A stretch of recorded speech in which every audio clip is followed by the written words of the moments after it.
So we got to unscrew, loosen the hop up first. So we got a 2mm here. We got 2 regular Phillips. Go in here and undo 2. That's another thing too with these. If they don't fit just right, you'll feel it like really fitting good in there. There's 2.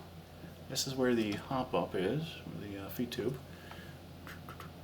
Right there. Got 2 screws. Undo those. So, all right. This feed tube actually is longer than it appears. So you're gonna have to grab it with something. And as you can see there, it goes up and into the hop up. Right, so we got that. The hop up is loose, and you can see your hop adjuster better. So that's a pinky thing. That's fucking annoying. That's one of those set it and forget it things. All right, hop up is loose. Good. You know, there we go. So you know it easily pops the little Tamai connector on. And this one, because it's a little spring loaded, pops out the little thing there. You can find these online. We got under here underneath this mag well, we have a 2mm. We have another 2mm. And then we have some slotted and some, I have no fucking idea what that is. Some just writing, random writing.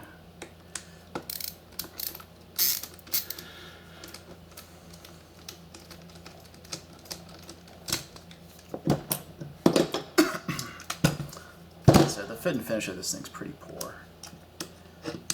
Well, very poor.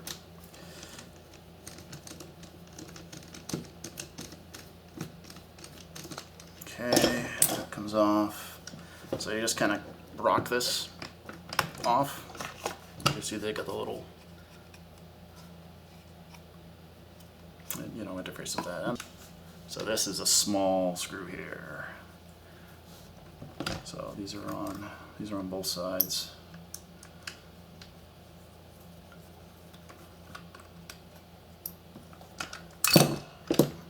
Oh yeah, there, I should have I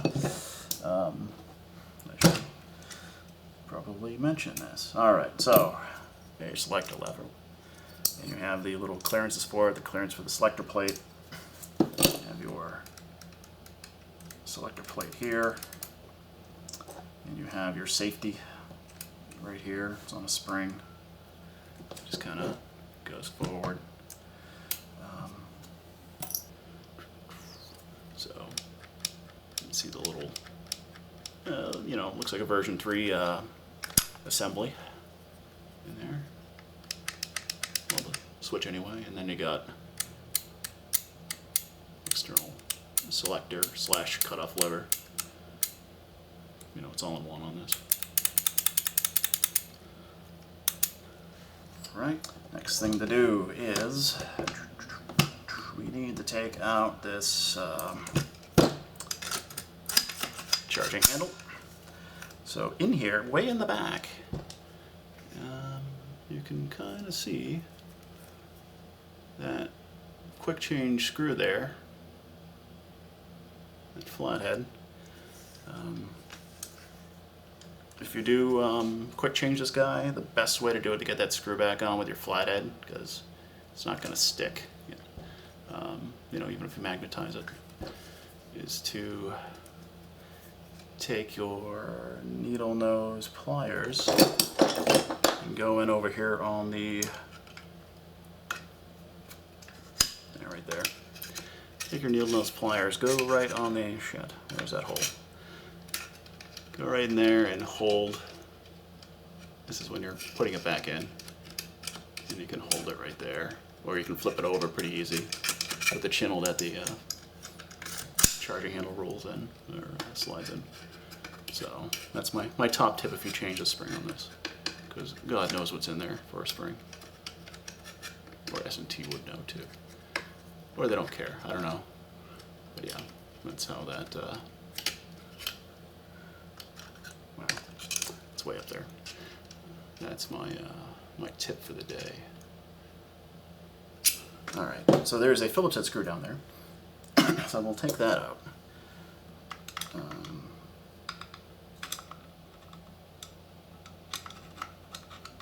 Come on. I'm just taking a Phillips head screw out. There should be two, but this is made out of the finest pot metal, so it's the other one stripped. All right, so what we need to do, because this is like the ICS, because it's a split gearbox. I'm not saying it's good like an ICS, but it's a split gearbox like one. So I'm going to take the screws out on this side as well, just like the other side. This is where the wires are routed. You can see they were awesome. They put 2 red wires on the motor because, you know, why not? Why not put 2 red wires on there? And this plate comes right off, and this has some indentations for the wires, which are also indentated in there. And, you know, we could probably put some electrical tape over that so they're on there better. So they don't, when you put this on, it'll be easier. Alright, so we gotta take the motor off to make sure, because you can fire it in semi, but it might not be on the on the neutral position for the gears, because they have to be at the neutral position. And this one's magnetic.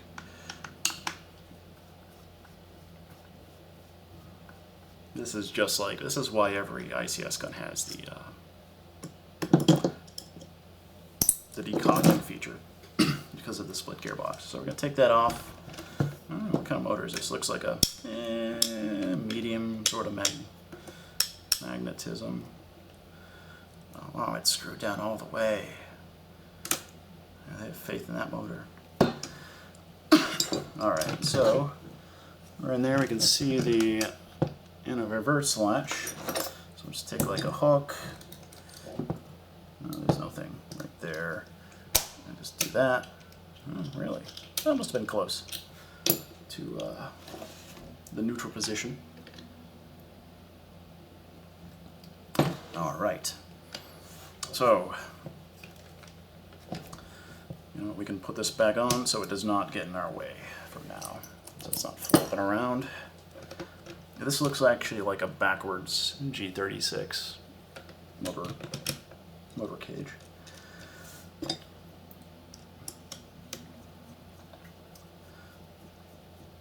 And we make sure, we'll just double check that all the hop-up screws are out. They are.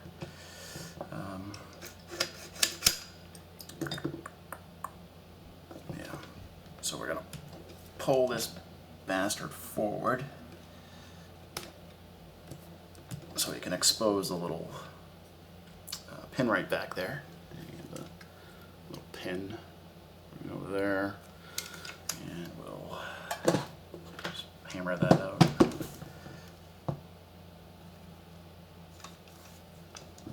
And small motherfucker.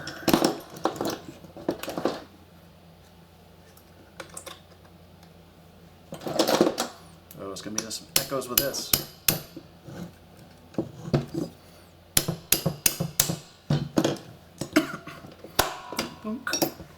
Dude, I fucking released the tension on you. Why are you doing this to me? You shouldn't be doing that. Tension was released. Alright. So. I should do that again. So, take the pin out, slide it back. There's little guys that engage it right up there, little hooks. And it's not in the neutral position. So, even pulling the reverse latch, it doesn't go back to neutral, which is, that's a pain. That's stupid. You know, it should be right around there. These wires, yeah, so those wires aren't in the way, then we could probably fit that in there, because it like just fit. So there's a little track in here. Much like in Worcester, there's many tracks. Blue light special. Come on. What are you hooked on, man? Hooked on a feeling? Alright, well. Oh, there's a screw in there. Nice. So, yeah, like I said, screws made of just shit metal. So, got your lower gearbox unit. Once again, take our slotted screwdriver, which just barely fits, because I know, because I took it out before, but I didn't have the wires in there. And so we're just going to watch for this little hole to make sure we line it up. And bastard slotted screwdriver.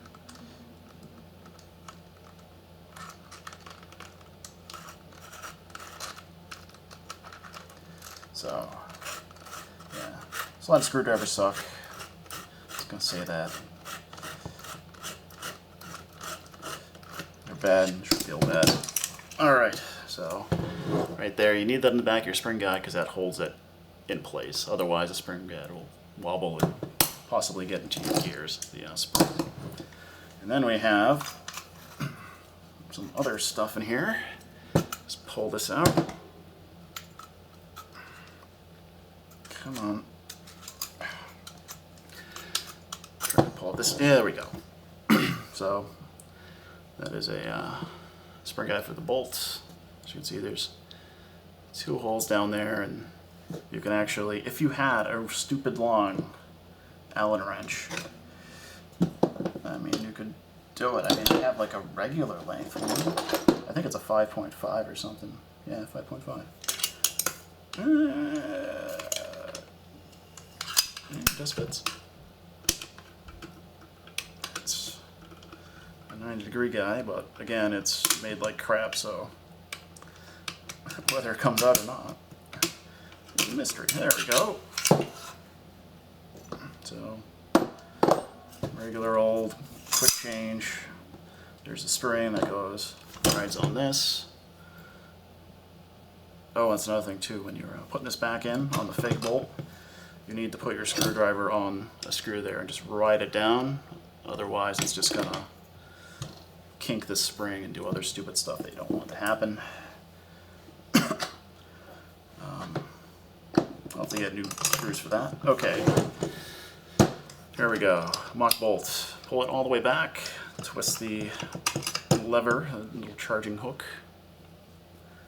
90 degrees. And slide that out. And you can slide the fake bolt out. This is actually kind of heavy. So you can see it goes right there. And then it gives you your, well, the spring obviously. And there is a little screw right here that hooks onto the hop-up. You would think, oh, that's meant so I can pull the hop-up out with the gun, with the upper. No, if you look here, the tappet plate gets in the way. You can't go all the way back. So what you need to do is rotate. And we got those screws out. This is why you had to take all the screws out for the hop-up components. We're gonna rotate this guy like 25 degrees or so.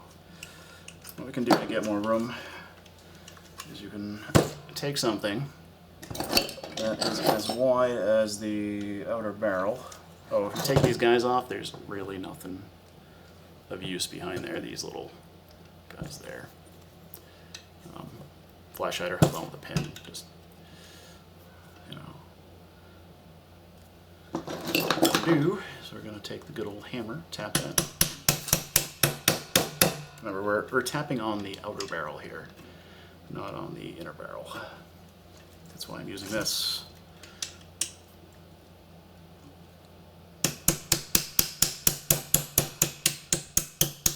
That's going to be awesome for head unit phone users to say, hey, look, the spring came out. All right. Okay, so we're about lined up now.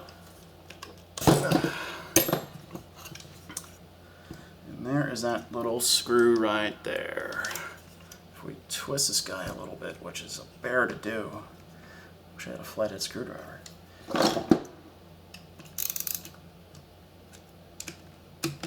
There we go. So you twist that about, you know, 15, 20 degrees or so. Then you can fit a small screwdriver in there. Where I put that, yeah, that is. So you can just fit a, no, not a small, the medium-sized screwdriver. Yeah, medium-sized screwdriver. All right, so now that we got that out of the way, what we're gonna do is we're gonna take the tappet plate and kind of push it over and down. And you know what, oh, piston's all the way back. Let's get some room on that piston. Come on, slide forward, slide forward. There we go. Will that actually work now? The piston is out of the way. Oh yeah, beautiful. The piston had slid back, so that prevented it from working. So that is I guess it would be the preferred way. Make sure your piston's all the way to the front, and because this end's thicker. My other way was pushing the what you call it in and then rotating over to here and going up that way. But this looks like it's working very well. Oh yeah, that works much better. And that isn't too banged up. That should be fine. Trying to push the hobble bow through the top by just gently tapping on the outer barrel. Ooh, there we go.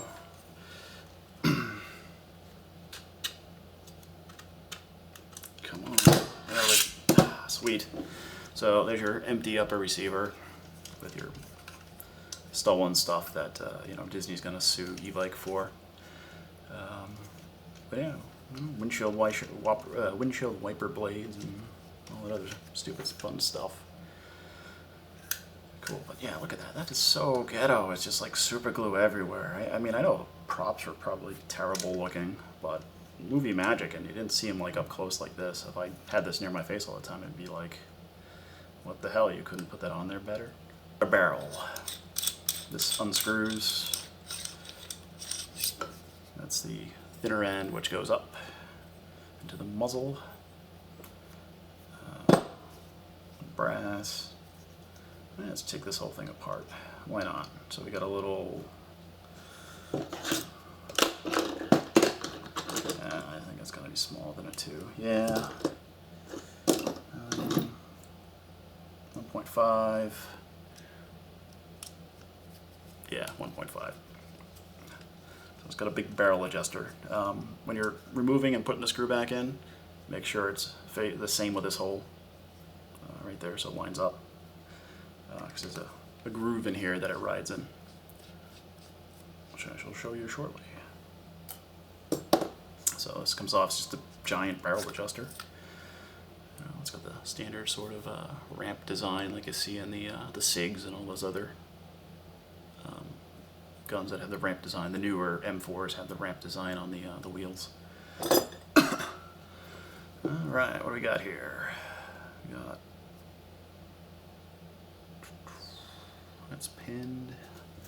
Is that like, is there stuff way in there? Yeah, there is. These little threaded guys right in there. These guys right here. There's bolts in there. So we'll take our Weehaw. Yep, see, look, it fits right in. The Harbor Freight one wouldn't. So this is 1.5 as well. I haven't shot it, I haven't chronoed it. Like I said, it's not my gun, so I have no idea what the accuracy is. But being a Stormtrooper gun, I can only assume it sucks. And being an S&T, I can only assume it sucks.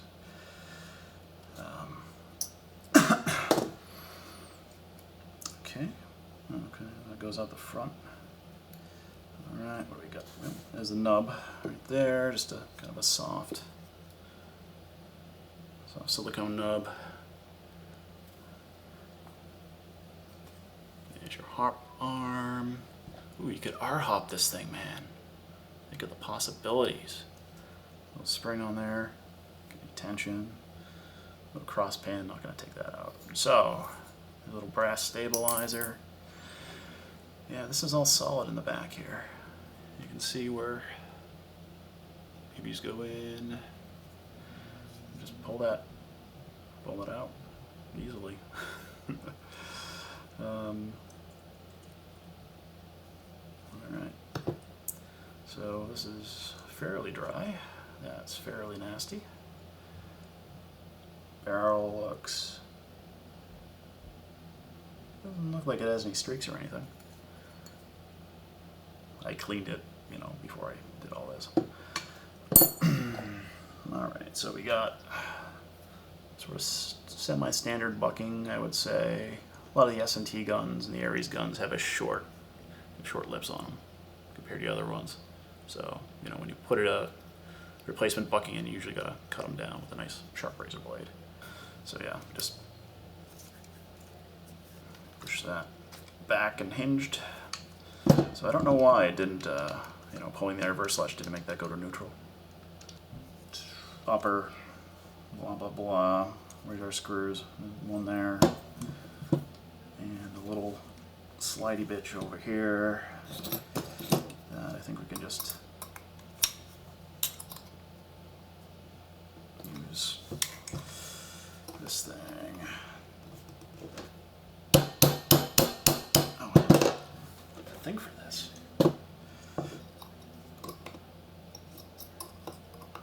It's like I have tools and stuff.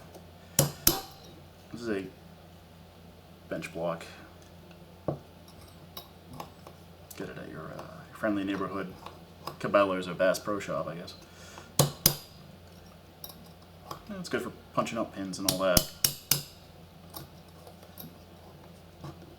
There we go. Yank that out.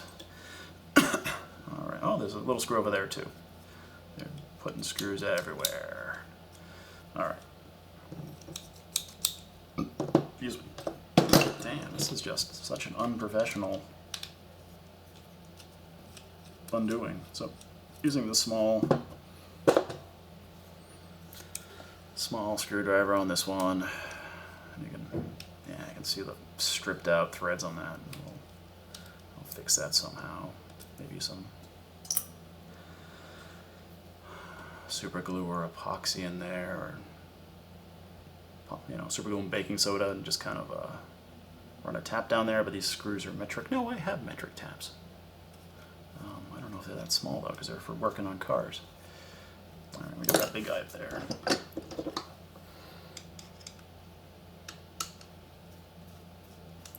Also with this head screw lock washer. Drop him there. This gearbox I have not seen before. There we go. Okay, so it's minimal. Smells of nothing. So it's some sort of silicone grease. I got it on my nose. I'm gonna break out. Yeah, so it's just some yellowed silicone grease on that. Casting. Alright, let's hook this back up and see what the compression is like.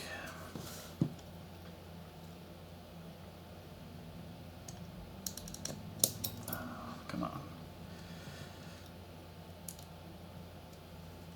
There we go. So we'll just put my thumb over that and find out there's nothing. You know.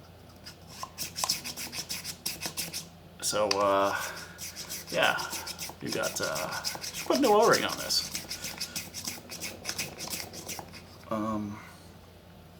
All right. Well, I mean, it's a cheap ass gun, so that's to be expected. That that port isn't good for this barrel. Maybe, but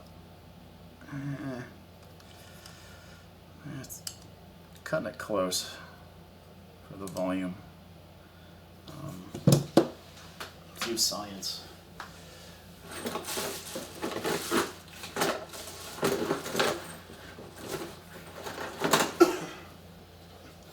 You know, when you go to Lowe's and you get the 1 metric tape measure, because that's all they have for metric. when I grew up, Jimmy Carter was like, oh, we're going to go to the metric system. So this is just a hair short of 200 millimeters. So, like 195-ish. I would probably go with the port kind of in the middle, I think. Because otherwise, you're just going to have to run a really stiff fucking spring. I run into the same problem. Well, my Crytek Vector has like a hop that's like super short. Well, a barrel. But, yeah, definitely need some volume assessing there. But again, I'm just repairing this. It's not my gun. They didn't ask for that.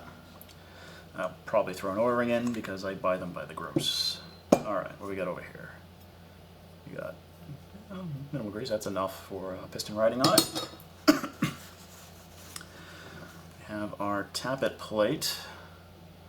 A little chewed up because of, well, me. Version 2 hanging around somewhere? Probably not. Oh, what's this? That looks like a version 3. Maybe a version 2. But it's probably possible to cut that profile again if you needed to. Oh no, it says version 2 right there. Yeah, so I bet if you had to in a pinch. Oh, it's slightly different down there too. No, that's wrong. But it's the width of a version 2, so you couldn't use a version 3. So, don't break it. Then you go crawling back to e-bike and say, hey, I need that. No. I'll sell you a boneyard one or something. Alright, air nozzle. No O-ring in the air nozzle. Version 2/3 cylinder. Buffer. That is fairly soft. Yeah, that's decent for absorbing shock. Is this well, that's thick. You're not gonna have to worry about that cracking off. Extra casting there.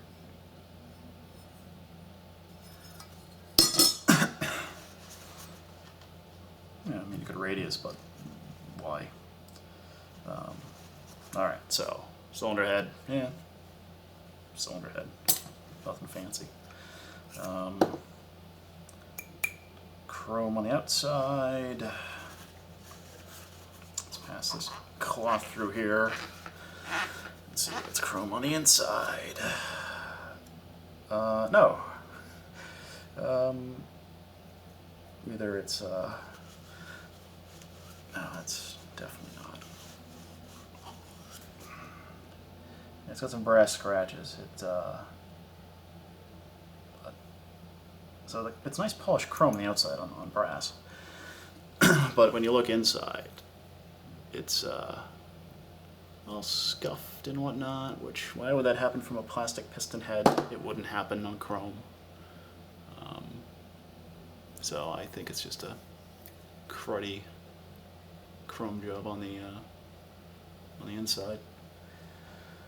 You know, I didn't care. You can see lines in it.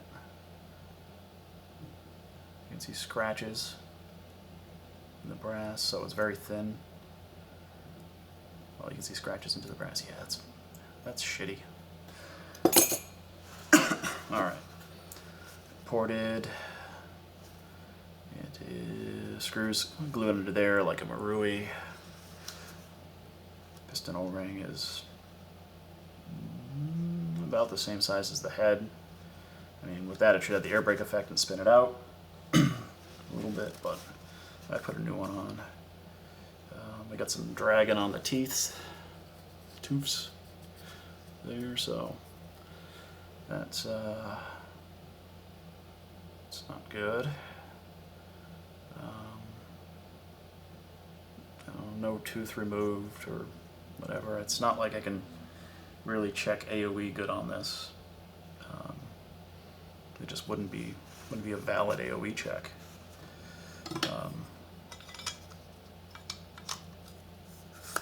And it's going to be, I'd have to screw two things together, and then,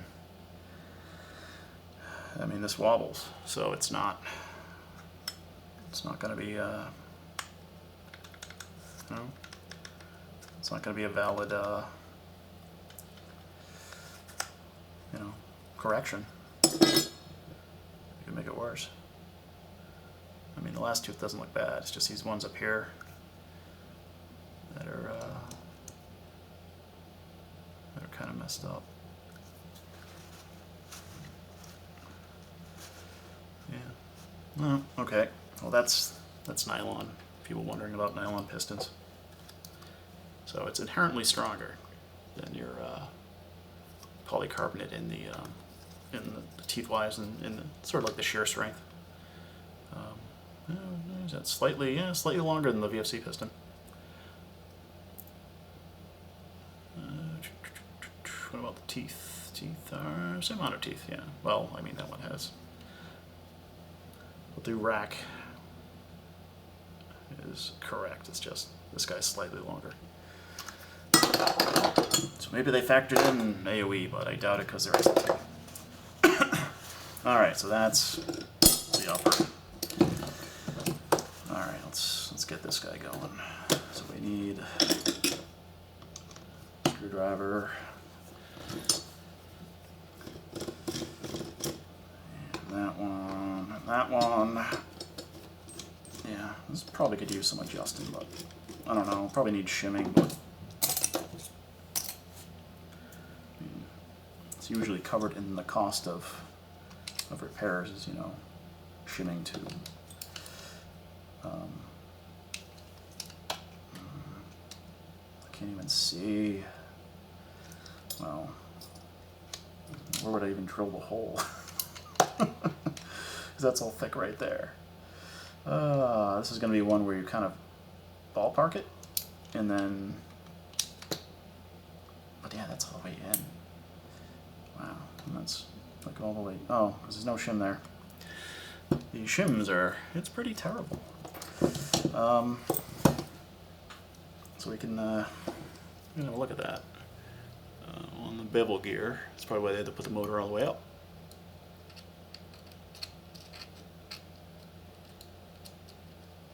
Yeah, that's not a good way of showing you, but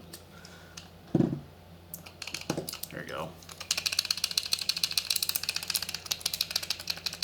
Yeah, a little loose, So I'm gonna pop those out of there again with the brilliant.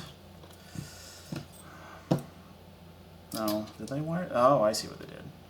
Okay, they didn't do a conventional sort of.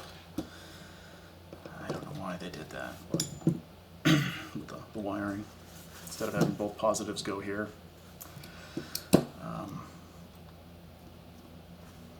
Having the negative go straight from there down to there, they made it so the connection is up here, to complete the whole circuit with the negative, as opposed to just breaking the positive leg.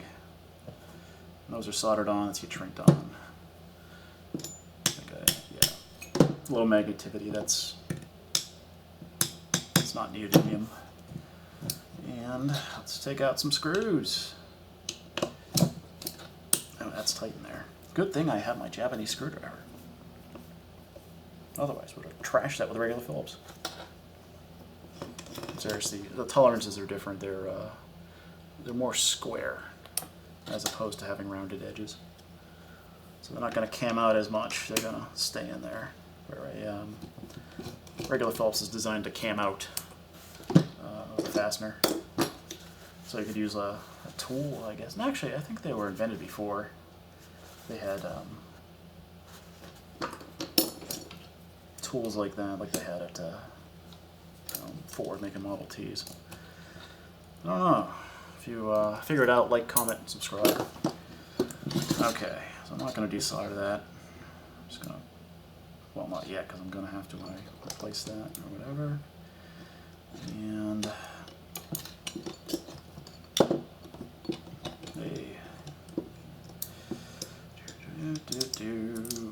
oh, yeah, there's no little screw on there to hold it in place. I wonder if that's the problem.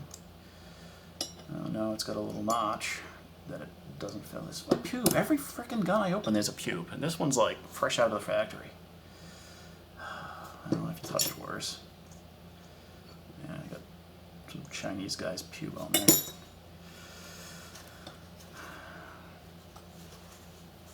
Alright, so grease, as we thought before. Yeah, cheap silicone grease, it's fine. That's a greasy towel. I gotta stop touching my nose when I'm smelling grease. So yeah, that looks similar to a version 3, which I have somewhere. I brought this SHS version 3 from work.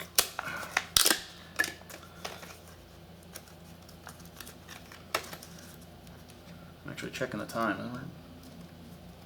Oh wow, what are we at here? 1 hour and 7 minutes? Holy shit. That's a long video. If you made it this far, if you made it this far, it's probably because you want to take your gun apart. That's why you've made it this far. Otherwise, thanks for sticking around. Opposite side. Very similar, but it's opposite side. So that wouldn't even work. Okay, problem solved with the trigger. So now when you pull the trigger forward in the gear spins, the sector gear, it pops it off like it's supposed to. And I don't have the trigger spring in, so I gotta force that forward. So as you see, it travels a good bit forward into the trigger contacts there now. So the little fingers and the center pulls in, and now it just kind of pops right off. And I'll show you what I had to do. Interestingly, when I searched online, no one else had this problem. So I don't know. It's Airsoft, you know. We don't. Sometimes there's not the best quality control or whatever. Maybe it was miscast, or but this was just too much to be miscast. No idea why it was working like it, well, not working like it did. So there's no reason for it. You can probably hear the fan in the background. It's 80-degree day here in Massachusetts, even though it's like October 10th or 9th. It's like fucking 80 degrees. All right, let's take that off. And take this off. So no modifications to the trigger unit itself, the trigger switch. Modifications were all to the trigger.